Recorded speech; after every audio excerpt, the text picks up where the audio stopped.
ঈশ্বরের বাক্য বলছে যদি তুমি আমাকে বিশ্বাস করছো তো আমি তোমার জীবনে বড় কার্যকে করার তাগত রাখি। ঈশ্বর যে জীবন দেওয়ার তাগত রাখে, ঈশ্বরের প্রেমের মধ্যে যে সামর্থ্য আছে, আমি আমার এত 15 বছর লাইফে 16 বছর লাইফে আমি দেখেছি। আমি যখন ডিপ্রেশনে ভুগতাম তো একটানা 3-3 ঘন্টা বসে থাকতাম, সুসাইড নোট অনেকবার লিখতাম, বছর পর বছর বছর পর বছর। কিন্তু যখন প্রভুর সুসমাচারকে শুনি, প্রভুর বাক্যকে বিশ্বাস করি, আর যখন আমি প্রভুর বাক্যকে রিসিভ করতে শুরু করি, লাইফে চেঞ্জিং আসতে শুরু করে, জীবনে চেঞ্জিং আসতে শুরু করে, ডিপ্রেশন যেতে শুরু করে, বডি হিল হতে শুরু করে, লাইফ ঠিক হতে শুরু করে। আর আজকে উদাহরণস্বরূপ ঈশ্বর আপনাদের সামনে আমাকে দাঁড়িয়েছে।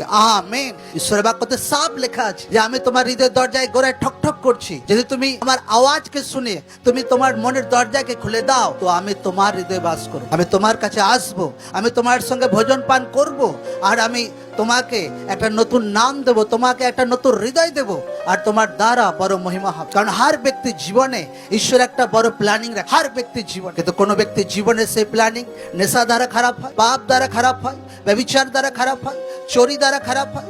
কিন্তু ঈশ্বরের যখন বাক্য লোকরা শোনে আর লোকরা পরিবর্তনকে হয় তো তার জীবনে সেই প্ল্যানিং কিন্তু স্টার্টিং হয়। আমি আজ থেকে 15 বছর আগে যখন ডিপ্রেশনে ভুগতাম, যখন প্রবলেমে ভুগতাম, তখন জানতাম না যে ভাই আমার জীবনে আগে কি আছে। আমি ভাবতাম যে আর হয়তো লাইফ বেশি দিন নেই। কিন্তু যখন প্রভুকে জানি, প্রভু আমাকে নতুন লাইফ দেয়, একটা নতুন কাহিনী আমার জীবনে শুরু হয়, আর সেই কাহিনী আজও চলছে একদম। হালেলুয়া। প্রভুর মধ্যে অদ্ভুত প্রেম, প্রভুর মধ্যে অদ্ভুত ভালোবাসা।